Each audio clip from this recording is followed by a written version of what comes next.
Pasti ekonomi itu kan yang udah salah prediksi kan. Tanya ke mereka, kenapa mereka salah prediksi gitu. Katanya mau hancur ekonomi Indonesia, kok malah tumbuh kenceng. Sekarang udah tumbuh kenceng, cari alasan lain. Ini saya jelasin. Musiman, ini kan angka pertumbuhan year on year. Musimannya harusnya sudah sebagian besar sudah hilang. Kecuali 16 hari karena lebarannya geser 16 hari. Tapi tahun lalu triwulan pertama bukan keluarnya? Separuh ya. Hanya sedikit, hanya 16 hari. Jadi harusnya walaupun dalam musiman itu, dengan kita lihat angka year on year, harusnya sudah hilang dengan signifikan.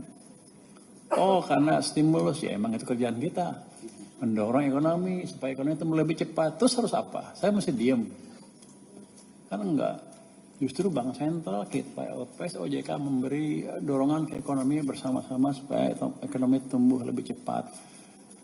Kalau diem berarti nanti itu ekonomi itu cita-cita tercapai, ekonomi Indonesia jatuh. Maunya gitu kan? Enak aja. Jadi enggak, kita menjalankan tugas kita seoptimal mungkin untuk menjaga stabilitas ekonomi dan meningkatkan kesejahteraan masyarakat setinggi mungkin, secepat-cepatnya.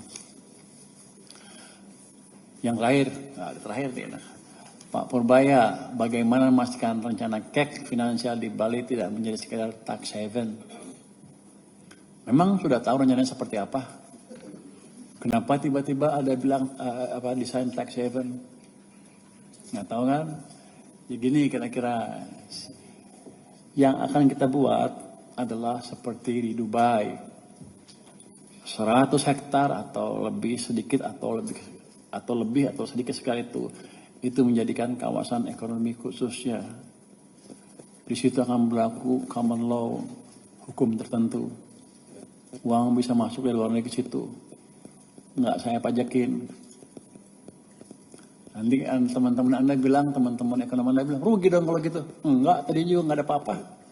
Tapi kita uang masuk situ, uang di situ akan bisa dipakai berinvestasi di proyek Danantara yang banyak dan returnnya bagus, atau di proyek-proyek di luar tax haven itu yang bukan tax haven, di luar kawasan ekonomi itu dengan prospek yang bagus. Jadi kalau misalnya di satu kawasan dipilih 100 hektar itu, dia bisa investasi di luar itu. Dan untuk saya bisa juga mereka invest di bond saya, di surat utang saya. Jadi pembeli saya juga bertambah, Pak Gub. Jadi makin kuatlah sumber pembiayaan pembangunan. Download Tribun X sekarang, menghadirkan lokal menjadi Indonesia.